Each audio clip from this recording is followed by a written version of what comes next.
This video is brought to you by Blessed Be God Boutique, maker of Catholic fashionable apparel, handmade accessories, and more. Rome's a rotten place. The heart, the Holy Roman Catholic Church, Vatican City in Rome, is full of misdeeds and self-serving behavior at the expense of the laity that is truly little wonder that people still direct their donations to Rome at all. It really is. It's incredible people still do. A pretty big story broke late last week that's getting little traction in the Catholic world, so let's shine some light on the darkness that is in Rome now.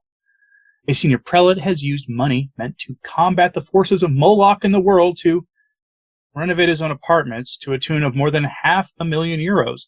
And this happened back when the euro was worth almost 50% more than the dollar, so we're talking roughly $750,000 at least in value at the time. And the best part of this is that Francis knew about it, and he did nothing. The misuse of the funds was discovered by Cardinal Pell, not all that long before he was sent to Australia, and then mysteriously ran into his own problems that were on their face so stupid and ludicrous that it became obvious they were fabricated. And it makes you kind of wonder if the prelate in question here, Paglia, was involved in that story himself. So, we need to go over this story, and since Francis didn't do much about it at the time, a seemingly unrelated story about Francis is worth starting with to remind ourselves what it actually is we're dealing with here. So, the unrelated story, headline from Gloria TV, Vulgar Francis surprises seminarians. The story is actually almost funny in a sad way. The Vatican's official site posts a transcript from a speech Francis was supposed to give to a group of seminarians in Rome, and instead he tosses it out and just goes full Francis on them, telling the seminarians not to be rigid, to absolve any and all sins they hear in the confessional, even if the person making the confession clearly has no intention of going forth and sinning no more, meaning that they're making an invalid confession. You name it, he went there. He went full Francis. Never go full Francis, folks. From the article, quote, after the meeting, Vatican.va published Francis's beautiful speech where he emphasized perseverant prayer, the priestly rosary of Bishop St. Manuel Gonzalez, and told the seminarians to lose themselves in the tabernacle in moments of pain. In reality, Francis refused to read this speech, not written by him, but called it boring and asked the seminarians to quiz him instead.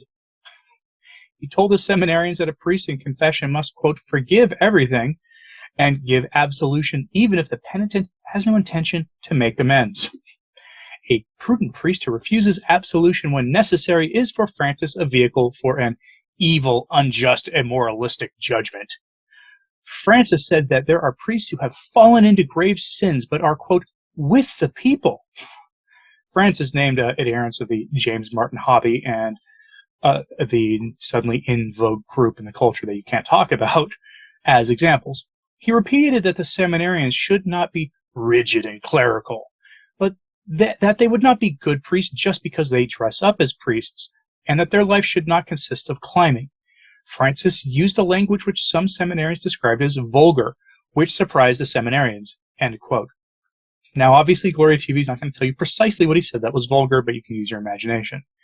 Although I'm not really sure what it means here, but using four-letter words isn't strictly speaking a sin by itself.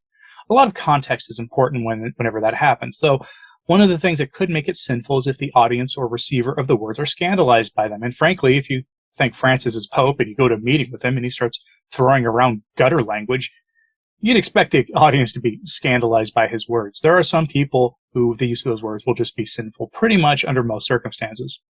But this is all just par for the course for apostate Rome these days anyway. Rome is a cesspool of immorality and sin, not just sins of the flesh or bad language being used by senior prelates who should probably, as a rule, abstain from talking like dock workers and sailors, but much more serious problems. Here's our main story today. For example, this Pillar Catholic reports that the prelate in charge of the Pontifical Academy for Life has been caught red-handed, taking donations given to Rome and spending them on a condo for himself. He has since, quote-unquote, paid the money back, but he used donations to do so, and not his own funds. So not much has happened as a consequence of this story, but it does show that the Vatican is a pit of immorality. It's just, example, 9,700 of that at this point, which makes Francis's recent remarks about the need to be charitable and honest all the more funny. So from the Pillar, headline, Paglia used charity funds to renovate apartment. Hundreds of thousands were paid to a contractor instead of going to missionary and charitable projects. Paglia claims they were repaid while others cry foul. Don't be surprised by this. Remember, this is the same Rome, with the same time period, which largely the same personnel who funded Elton John's movie and got into real estate speculation in London with your tithing donations. If anything will characterize Francis's time running the church, aside from his predilection to label everything Catholic, rigid, and neo-pharisaical, it will be the wicked men he put into positions of power around him, who then did wicked things with their power. The Pillar article does a good job here of uncovering errors of Paglia that go back nearly a decade, and that Francis knew about these problems before he promoted him to the Pontifical Academy. It's also worth noting that Paglia is the man who was running that Pontifical Academy when it betrayed its purpose of combating what I have to call on this platform the Moloch ritual, and instead embraced it by appointing several lay apologists for the greatest evil of our age to the Vatican body, whose sole purpose is to combat that same evil. Keep that in mind as we go over some of the details of this story. So from the Pillar article, quote, Archbishop Vincenzo Paglia diverted hundreds of thousands of euros allocated to support missionary and charitable works, while he served as president of the Pontifical Council for the Family. Paglia used much of the money to finance building projects in Rome, including the renovation of his personal apartment, the Pillar has learned. According to multiple independent sources with knowledge of the events, Archbishop Paglia confirmed in a 2015 memo to the Holy See financial officials that hundreds of thousands of euros had been paid to an Italian construction contractor instead of going to missionary and charitable projects to support poor families and orphans. While Paglia claimed to have repaid some of the money diverted from charitable funds, sources say that he did so with other donations to the Pontifical Council and not with money specifically provided for restitution.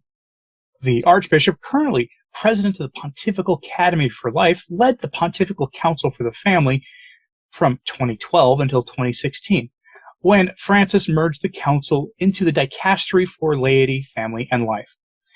Paglia's spokesperson has not responded to questions from the Pillar. End quote. Of course, he hasn't responded to questions from the Pillar. You're going to get radio silence from Rome on this. Maybe Francis will act, but I doubt it. But in other words, Francis knew about it, and he did nothing. In fact, he did worse than nothing. In that same time frame, Cardinal Sarah and Cardinal Mueller were removed from their key Roman Curia posts over doctrinal disagreements with Francis and his program. Sarah and Mueller wanted to prevent innovations in various aspects of the faith. They wanted to preserve the faith, they wanted to keep it Catholic, and they were sent packing as a result. Well, Paglia was kept on after he admitted to using funds in a way that would have gotten any one of us sent to jail if we had done something similar in the secular world. A post to the Roman Curia is a good gig if you can get it, and if you have no ethical and moral foundations, it can be quite profitable. You just have to be willing to sacrifice the moral foundations that most people would assume comes with being a senior prelate of the Roman Catholic Church. One organization that Paglia took money from to pay for his own condo renovations was an organization called the Family of Nazareth Foundation, a Catholic nonprofit that does a whole lot of different kinds of works in the Holy Land, but some of the things they do are building parishes and other buildings for good church purposes. Maybe that money was taken from them because the organization doesn't fit in with Francis's new vision for an ecumenical dialoguing church that isn't mean and rigid and doesn't really believe in anything. Whatever the reason, that money was never really repaid, as the report makes clear here.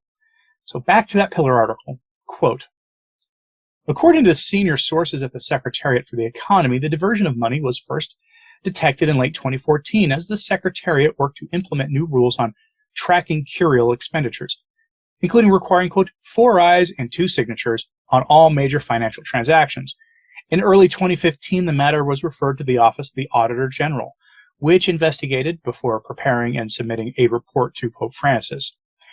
Sources familiar with the Auditor General's investigation told the Pillar that when he was asked about the funds, Paglia confirmed in a May 2015 memo that the money had been diverted into the Pontifical Council's general accounts and was then paid to the building contractor. In the May 2015 memo, Paglia claimed he had replaced the money diverted away from charitable purposes.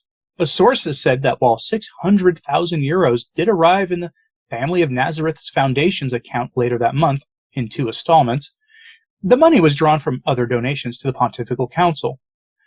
The sums were never reimbursed. Yes, he paid 600,000 euros to one of these funds, but that came from new money. He received new donations, and he paid them over to the Family of Nazareth, but he never paid back the old donations, a senior Vatican source explained. It was new money to replace the old, another source told the Pillar. It was meant to be a repayment, but it was simply robbing Peter to pay Paul after the matter was discovered. It was in his way of creating a cloud, a mist, the source said, end quote. His method of repaying it was meant to obscure the facts of the case and to hide everything. Nothing to be surprised about here at all, I think. This is why the laity need to be wary of how our tithes are handled. There are only two collections in the church not taxed by your local bishop, by the way, and I got this directly from a priest.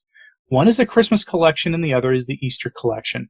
Typically, these collections stay 100% in the parish, or so, again, it was explained to me by a diocesan priest a few years ago. Every other regular collection gets taxed by the local bishop, and his cut gets taxed by Rome. So if you don't want to give to the various Roman projects that are really just condo renovations and the various corrupt dealings of Francis's henchmen, give to the Christmas and Easter collections. Many Catholics, in fact, do just that. 100% of their weekly tithe goes to that, except for the special collections that go to special purposes. Now, I'm curious what you think of these stories. Are you surprised in any way by the Paglia story? Does Francis really care about the illicit and evil deeds of the men near him? Are you surprised that Francis gets vulgar with seminarians?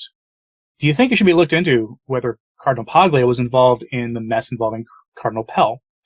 Let me know what you thought of these stories and the implications of them in the comments, please. Like and subscribe if you haven't. It really does help. As does sharing this on social media. That helps a lot as well, especially right now where our lovely hosts are not really letting people know about my videos for some reason. Odd. Anyway, like and subscribe if you haven't. It really does help. Sharing this on social media helps a lot as well. And as always, pray for the church. I'm Anthony Stine. Ave Maria.